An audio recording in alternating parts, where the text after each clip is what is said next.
Supreme court ने कहा है कि गिफ्ट डीड को सामान्य रूप से निरस्त नहीं किया जा सकता है, विशेषकर तब जब गिफ्ट डीड में निरस्तीकरण का कोई अधिकार सुरक्षित ना हो।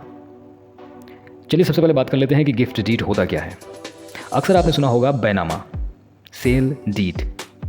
तो बैनामा तो वो होता है जिसमें एक क्रेता होता है, एक विक्रेता होता है और प्रतिफल होता है। प्रतिफल का मतलब रुपए पैसे की बात कर रहे हैं यहाँ पर बैनामे का जिक्र नहीं हो रहा है, यहाँ पर दान पत्र का जिक्र हो रहा है, गिफ्ट डीड का जिक्र हो रहा है। गिफ्ट डीड इंग्लिश में बोला जाता है और हिंदी में अगर बात करें तो दान पत्र कहा जाता है। दान पत्र अगर कहें अपनी भाषा में तो एक ऐसा बैनामा होता है जिसमें प्रतिफल रहित होता है, यानी कि जिसमें रुपए पैसे का लेन देन नहीं दिखाया जाता है, तो उसे कहा जाता है गिफ्ट डीड। हिंदी में कहते हैं दान पत्र, अगर उर्दू की बात करें तो हिबानामा कहा जाता है। तो ये जो सुप्रीम कोर्ट का केस है या सुप्रीम कोर्ट का जो मामला है, सुप्रीम कोर्ट ने जिस मामले में ये कहा है वो दान पत्र के संबंध में, यानी कि गिफ्ट डीड के मामले में है। तो चलिए आज हम इस पर बात करते हैं कि सुप्रीम कोर्ट ने क्या कहा है। गिफ्ट डीड को निरस्तीकरण का जो मसला होता है वो धारा 126 ट्रांसफर प्रॉपर्टी एक्ट की होती है। उसमें बताया गया है कि किस आधार पर, किन शर्तों पर दान पत्र को निरस्त किया जा सकता है।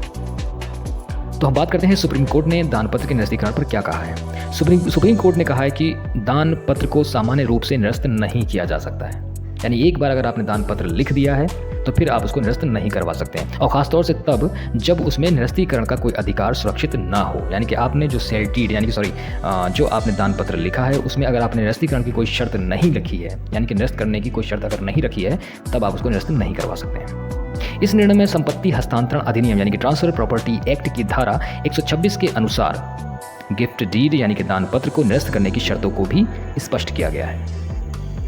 जस्टिस पंकज मित्तल और जस्टिस उज्ज्वल भुयान की खंडपीठ ने कहा कि जब गिफ्ट डीड यानी कि दान पत्र यानी कि हिबानामा दाता द्वारा उपहार प्राप्तकर्ता के पक्ष में निष्पादित किया जाता है, यानी कि एक वो व्यक्ति जो दान करता है, एक वो व्यक्ति जो दान को स्वीकार करता है। यहाँ पर क्लियर कर दूं, अगर आप दान को स्वीकार नहीं करते हैं तो भी वो दान व्यर्थ हो जाता है।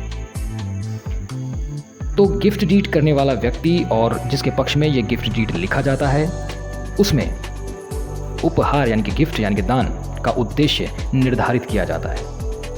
किसी भी आकस्मिकता में इसके निरस्तीकरण के लिए कोई अधिकार सुरक्षित नहीं होता है, तो गिफ्ट प्राप्तकर्ता द्वारा गिफ्ट के उद्देश्य की पूर्ति इसे वैध उपहार बना देती है, जिससे यह अपरिवर्तनीय हो जाता है।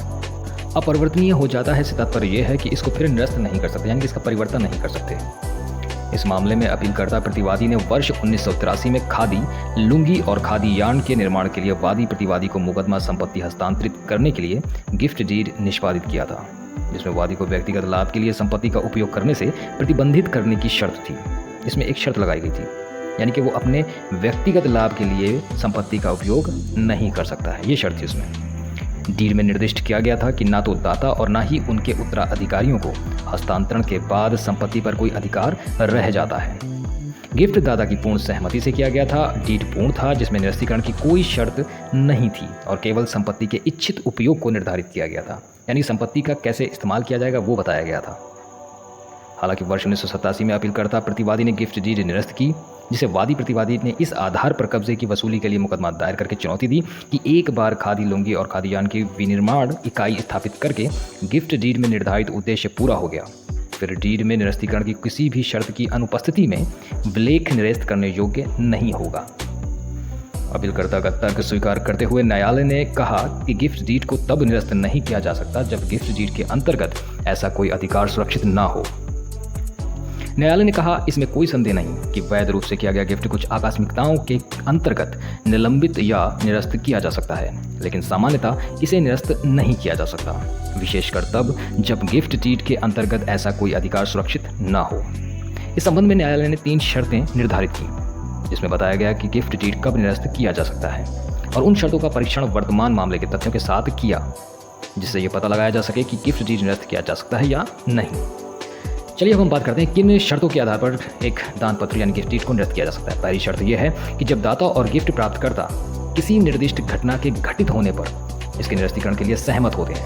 कहने का मतलब यह है कि कोई एक ऐसी घटना जिसके घटित हो जाने पर उसका दान पत्र का निरस्तीकरण मान लिया जाएगा, ऐसी बात पर अगर सहमत हो जाते हैं दाता और अदाता यानी कि स्वीकारकर्ता, तब गिफ्ट डीड में ऐसा कोई संकेत नहीं है कि दाता और गिफ्ट प्राप्तकर्ता किसी भी कारण से गिफ्ट डीड के निरस्तीकरण के लिए सहमत हुए।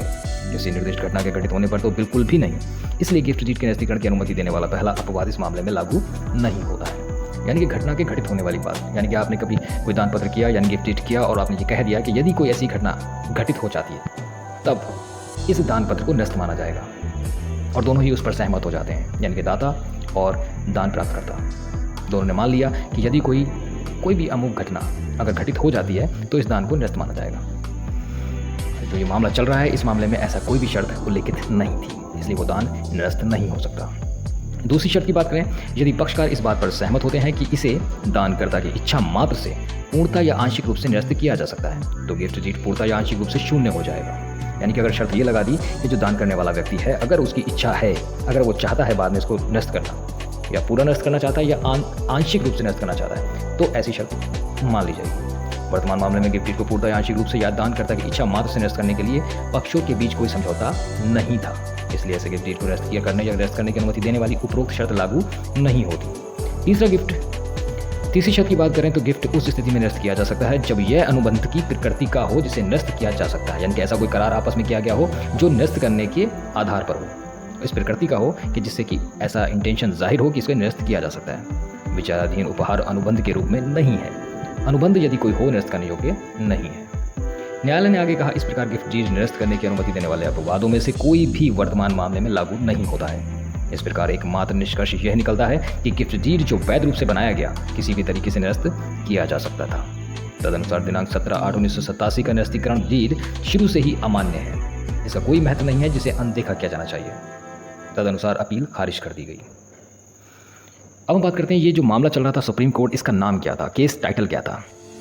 तो इसका केस टाइटल का नाम है एन थाजुद्दीन बनाम तमिलनाडु खादी और ग्रामोद्योग बोर्ड।